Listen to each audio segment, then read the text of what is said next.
Good morning students, welcome to your social class. நம்ம பார்த்துட்டு இருக்க லெசன் ஹைட்ரலாஜிக் சைக்கிள் பற்றி பார்த்துக்கிட்டு இருக்கோம். So last class what is hydrological சைக்கிள்னு பார்த்தோம். ஸோ ஹைட்ரலாஜிக் சைக்கிள் அப்படின்றது ஃபஸ்ட்டு திங் சன்லைட்னால் இந்த வாட்டர் பார்த்திங்க அப்படின்னா எவாப்ரேஷன் ப்ராசஸ் நடக்குது. இந்த எவாப்ரேஷன் அப்படின்றதுலேயே நம்ம ரெண்டு டைப்பில் வந்து நடக்குது. ஒன்று லேண்ட் பார்ட்டில் ஒன்று, இன்னொன்று வாட்டர் சைடில் ஒன்று நடக்கும். ஸோ ரெண்டு தான் வந்து எவாப்ரேஷன். ஸோ லேண்ட் பார்ட்டில் நடக்கிறத எவாபோ டிரான்ஸ்பிரேஷன் நம்ம சொல்லுவோம்.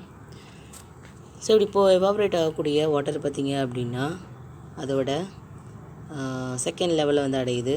அதாவது லிக்யூடாக இருக்கக்கூடிய வாட்டர் கேஸஸ் ஃபார்மில் மாறுது. அதுதான் கண்டென்சேஷன் ப்ராசஸ்ஸு. ஸோ இது வந்து க்ளவுட்ஸாக வந்து ஃபார்ம் ஆகும். அப்படி ஃபார்ம் ஆன க்ளவுட்ஸு ஒரு குறிப்பிட்ட ஸ்டேஜில் என்ன ஆகும் அப்படின்னா நம்மளுக்கு அகைன் ப்ரெசிபிடேஷன்னு சொல்லக்கூடிய ரெயின்ஃபாலாக என்ன செய்யும் அப்படின்னா இப்படி சின்ன சின்ன ட்ராப்ஸ் பை ட்ராப்ஸாக வந்து நம்மளுக்கு என்ன ஆகும்னா நம்மளுக்கு ரெயின்ஃபாலாக கிடைக்கும் அப்படின்றத பார்த்துருக்கோம். ஸோ இப்படி இருக்கக்கூடிய ரெயின்ஃபால் பார்த்திங்க அப்படின்னா அகைன் வந்துட்டு நம்மளுக்கு லேண்ட் பார்ட்டில் தான் விழுகும். சரியா? அப்போ அப்படி லேண்ட் பார்ட்டில் விடக்கூடியது திரும்ப அந்த ஓசோனில் தான் கலக்கும். அப்படி ஓசோனில் கலந்த water again evaporation process. Evaporation அப்படின்றது கண்டென்சேஷன் ப்ராசஸ், தென் ப்ரெசிபிடேஷன். இது வந்து ஒரு ரொட்டீனாக நடக்கக்கூடிய ப்ராசஸ் அப்படின்றதுனால தான் இது நம்ம என்ன சொல்கிறோம் அப்படின்னா ஒரு சைக்கிள், ஹைட்ரலாஜிக் சைக்கிள் அப்படின்னு நம்ம சொல்கிறோம். ஸோ இன்றைக்கி பார்க்க போகிற டாபிக் பார்த்திங்கன்னா precipitation. So precipitation refers to all forms of water that fall from clouds and reaches the earth's surface. அப்போ க்ளவுட்ஸில் இருக்கக்கூடிய அந்த வாட்டர் கண்டென்ட்டு ஒரு ரெயின்ஃபாலாக திரும்ப எர்த்தை ரீச் பண்ணுறதுக்கு பேர் தான் எர்த் ப்ரெசிபிடேஷன் சொல்கிறோம். So for the occurrence of precipitation cloud droplets or ice crystals must grow heavy enough to fall through the air. When the droplets grow large in size, they tend to fall. While moving down by collecting some small droplets, they become heavy enough to fall out of the cloud as raindrops. அப்போ அந்த க்ளவுட்ஸ்குள்ளே இருக்கக்கூடிய அந்த gaseous கண்டென்ட்டில் இருக்கக்கூடிய அந்த liquid அதாவது கேஸியஸில் இருக்கக்கூடிய water லிக்யூடாக convert ஆகி நம்மளுக்கு எப்படி வந்து சேருது அப்படின்னா சின்ன சின்ன ட்ராப்ஸாக வந்து வருது. சரியா? இப்போ நம்மளுக்கு க்ளவுட்ஸ் பார்த்திங்க அப்படின்னா ஒரே ஒரு க்ளவுட்ஸாக இருக்கும். ஆனால் அந்த க்ளவுட்ஸ்லேருந்து நம்மளுக்கு கிடைக்கக்கூடிய ரெயின்ஃபால் பார்த்திங்க அப்படின்னா ட்ராப்ஸாக தான் விழுகுமே தவிர நம்மளுக்கு மொத்தமாக அப்படியே விழுகாது. அதுக்கு காரணம் என்ன அப்படின்னா அதில் இருக்கக்கூடிய அந்த சின்ன சின்ன பார்ட்டிகல்ஸ் தான் காரணம் அப்படி சொல்கிறாங்க. ஸோ ஃபார்ம்ஸ் ஆஃப் ப்ரெசிபிடேஷன் பார்க்கும்போது நம்மளுக்கு ஃபஸ்ட்டு திங் வந்துட்டு ரெயின்ஃபால். இந்த water vapour condenses around this. So இப்போ க்ளவுட்ஸில் இருக்கக்கூடிய இந்த வாட்டர் நம்மளுக்கு கிடைக்கக்கூடியது ரெயின்ஃபால். சரியா? So rain is the one of the condensation process. The precipitation in the form of water droplets is called rain. Precipitation கண்டென்சேஷனில் இருக்கக்கூடியது க்ளவுட்ஸு. ப்ரெசிபிடேஷன் அப்படின்னா அந்த கேஸில் இருக்கக்கூடியதோ இல்லை அப்படின்னா ஐஸ் க்யூப்ஸில் இருக்கக்கூடியது மெல்ட் ஆகுறதோ இதுதான் வந்துட்டு ப்ரெசிபிடேஷன். அப்போ அதில் one of the precipitation process தான் இந்த ரெயின். சரிங்களா? இதில் அந்த ட்ராப்ஸை விழக்கூடியது ரெயின் ஃப்ரம் த க்ளவுட்ஸ்லேருந்து. ஜென்ரலாக பார்க்கும்போது அந்த ரெயினோட ட்ராப்ஸோட சைஸ் எவ்வளோ அப்படின்றத உனக்கு மென்ஷன் பண்ணியிருக்காங்க. And then generally drizzle takes place from stratus clouds. So stratus க்ளவுட்ஸ்லேருந்து தான் இந்த நார்மல் ரெயின் அப்படின்றது இருக்கும். ரெண்டாவது ப்ராசஸ் இந்த ஸ்லீட்டு. ஸோ ஸ்லீட்டுன்னு சொல்லக்கூடியது இந்த ஸ்னோஸ்லேருந்து மெல்ட் ஆகக்கூடியது தான். ஸோ இந்த ஸ்னோஸ் அல்லது இந்த மாதிரியான பனிப்பொழிவுகள் எல்லாமே இதில் வந்து அடங்கும். அடுத்தது பார்த்திங்க அப்படின்னா ஃப்ரீசிங் ரெயின் நம்ம பார்த்தோம் இல்லையா, அந்த மாதிரி ஃப்ரீசிங் ரெயின் எல்லாமே வந்து இதுக்கு ரெஸ்பான்சிபிளாக இருக்கும். So freezing rain sometimes raindrops falling through cold air near the ground do not freeze in the air. Instead, the raindrops freeze when they touch a cold surface. So, அதாவது ரெயின்ஃபாலில் இருக்கும் போது அது வந்து கூலாக தான் அந்த சர்ஃபேஸை ரீச் பண்ணுறதுக்கு முன்னாடி அது ஐஸ் க்யூப்ஸாக மாறிடுது. So this is called freezing rain. ஓகேயா? அடுத்தது hail. So the precipitation, which consists of round pellets of ice which are larger than 5 mm in diameter, is called hail or hailstones. So ஹெயில்ஸ்டோன்ஸுன்றது இந்த ஆழங்கட்டி மலைன்னு நம்ம சொல்லுவோம் இல்லையா, அதுதான் வந்துட்டு இந்த ஹெயில்ஸ்டோன் ஐஸ் கியூப்ஸாகவே வந்து அந்த ரெயின்ஃபால் அப்படின்றது இருக்கும். So hails forms only in cumulonimbus clouds during thunderstorms. So இந்த மாதிரியான ரெயின்ஃபால் பார்த்திங்க அப்படின்னா உங்களுக்கு சம்மர் டைமில் தான் கிடைக்கும். ஸோ இது வந்து எந்த மாதிரி க்ளவுட்ஸில் ஃபார்ம் ஆகும் அப்படின்னா அந்த cumulonimbus க்ளவுட்ஸில் தான் ஃபார்ம் ஆகும். A hailstone starts as an ice pellets inside a cold region of a cloud. So strong updraft in a cloudy carry in hailstone up and down through the cold region many times. So இதான் வந்துட்டு hail சொல்லக்கூடியது. Snow அப்படின்றது தான் அதே ஃபார்மேட்டில் இருக்கக்கூடியது தான். So இந்த மாதிரி நம்மளுக்கு ஆலங்கட்டி மலையாக தான் அது என்ன செய்யும் அப்படின்னா பெய்யும். அடுத்தது அதுதான் இந்த பார்ட்டிகல்ஸ் பார்த்திங்க அப்படின்னா அதோடய லெவல் வந்து இன்க்ரீஸ் ஆகுது. சரியா? ஸோ இந்த மாதிரி தான் வந்துட்டு நம்மளுக்கு என்ன இருக்குது அப்படின்னா இந்த ப்ரிசிபிடேஷன் ப்ராசஸோட டைப்ஸ் இருக்குது.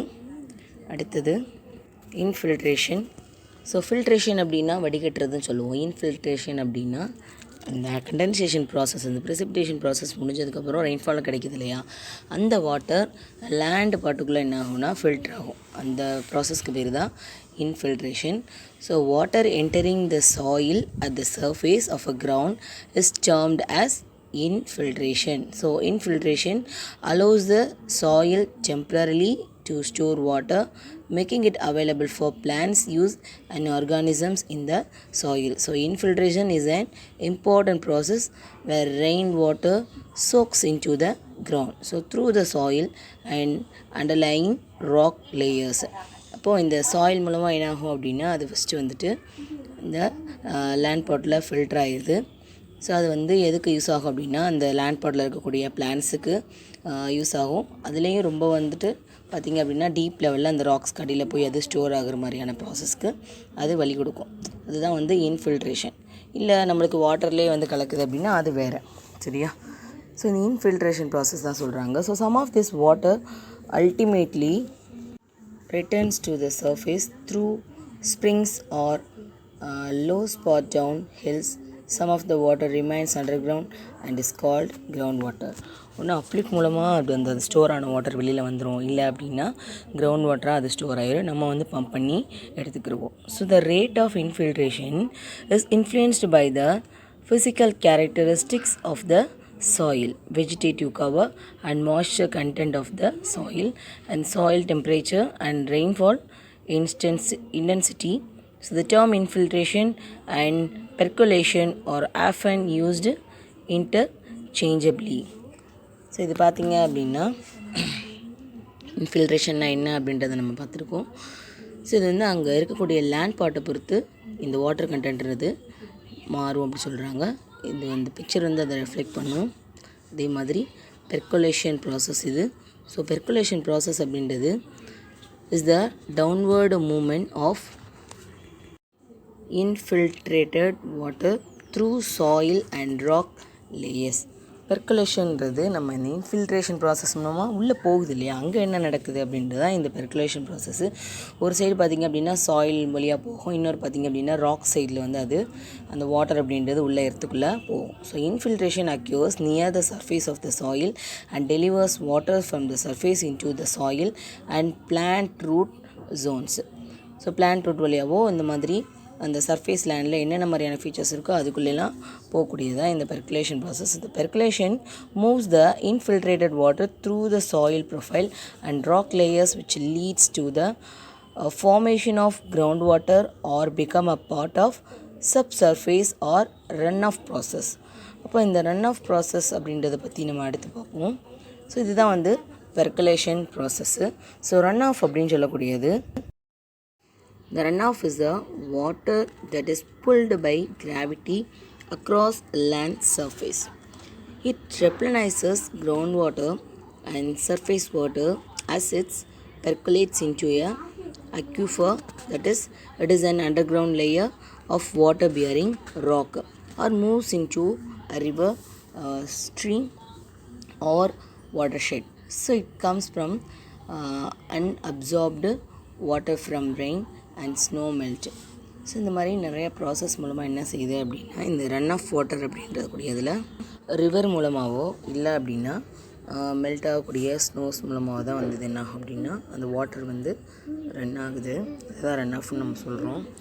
ஸோ அதே மாதிரி irrigation or other sources comprising a significant element in the water cycle as well as the water supply when it drains into watershed. So இது இந்த மாதிரியான நிறையா ப்ராசஸ் மூலமாக இந்த ரன் ஆஃப் அப்படின்ற மெத்தட் வந்து நடக்குது. So run off is also a major contributor to the erosion which carves out canyons gorges and related land forms. So இந்த ரன் ஆஃப் வாட்டரை பற்றி நம்ம சொல்லணுன்னா அதாவது ரன்னிங் வாட்டர் அப்படின்னாலே அது ரிவர் தான். சரியா? இப்போ இந்த ரிவர் பார்த்திங்க அப்படின்னா மவுண்டெயினில் ஆரிஜின் ஆகும். அப்படி ஆரிஜின் ஆகக்கூடிய ரிவர் வந்துட்டு மவுண்டெயின்ஸ்லேருந்து லேண்ட் பார்ட்டில் விழுகும் போது அதோட நேம் பார்த்திங்க அப்படின்னா ஃபால்ஸ் அப்படின்ற பேரில் இருக்கும். அதுக்கப்புறம் பிளைன் ரீஜனில் வரும்போது அது ரிவர் நேமில் இருக்கும். அதுக்கப்புறம் அது கடைசியில் போய் கடலில் கலக்கும். ஸோ இதுதான் வந்து அதோட பாதை. சரி, அதோட ரூட் வந்து இதுதான். இந்த ரூட்குள்ளே அது க்ரியேட் பண்ணக்கூடிய லேண்ட் ஃபீச்சர் பார்த்திங்க அப்படின்னா டிஃப்ரெண்ட் டைப்ஸ் ஆஃப் லேண்ட் ஃபீச்சர்ஸை வந்து இது நம்மளுக்கு கொடுக்கும். அதை பற்றி நீங்கள் 9th எலாபரேட்டாக படிப்பீங்க. So types of run off அப்படின்னு பார்க்கும்போது based on the time interval between the instance of rainfall or generation of runoff, the runoff may be classified into following 3 typesல பிரிக்கிறாங்க. ஸோ ஃபஸ்ட் டைப் பார்த்திங்க அப்படின்னா surface runoff. So it is the portion of rainfall which enters the stream immediately after the rainfall. It occurs when the rainfall is longer, heavier and exceeds the rate of infiltration. In this condition, the excess water makes a head over the ground surface which tends to move from one place to another following land gradient and is known as overland flow. So when the overland flow joins the stream, channels or oceans, it is termed as surface runoff or surface flow. அப்போ நார்மலாக விலகக்கூடிய ரெயின்ஃபாலோட அந்த கலக்கம் பார்த்திங்க அப்படின்னா ஒரு குறிப்பிட்ட இடத்துல போய் கலக்கும். அது சர்ஃபேஸ் ரன் ஆஃப்னு சொல்கிறோம். So the water that has entered the subsoil and moves laterally without joining the water lake to the streams, rivers or ocean is known as subsurface runoff. So இந்த சப்சர்ஃபேஸ் ரன் ஆஃப் அப்படின்றது இந்த rainfall கிடைக்கும்போது அது எந்த ஒரு ரிவரோடையோ ஓஷனோடையோ கலக்காமல் டைரெக்டாக அது கிரவுண்டை போய் ரீச் ஆச்சு அப்படின்னா அதுக்கு பேர் தான் சப்சர்ஃபேஸ் ரன் ஆஃப் அப்படின்னு சொல்கிறோம். இது 2வது டைப்பு. 3வது டைப் பார்த்திங்க அப்படின்னா base flow. So it is the flow of underground water from a saturated groundwater zone to a water channel. It usually appears at a downstream location where the channel elevation is lower than the groundwater table. So groundwater provide the stream flow during dry periods and small or no precipitation. So base flow அப்படின்றது எப்படி இந்த store ஆகக்கூடிய surface water தான். இது வந்து under ground வாட்டரை வந்து என்ன ஆகும் அப்படின்னா அது போய் அந்த வாட்டர் சேனலோட போய் அது வந்து மர்ஜ் ஆகும். அதுதான் என்ன அப்படின்னா பேஸ் ஃப்ளோ. அப்போ இதுதான் வந்து ரன் ஆஃபோட 3 டைப்ஸு.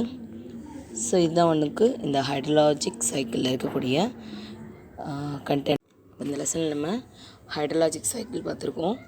அதுக்கப்புறம் இந்த ஹைட்ரஜன் சைக்கிளில் நடக்கக்கூடிய மெத்தட்ஸ் என்னென்ன அப்படின்றத பற்றி நம்ம பார்த்துருக்கோம். And then run off water. Thank you.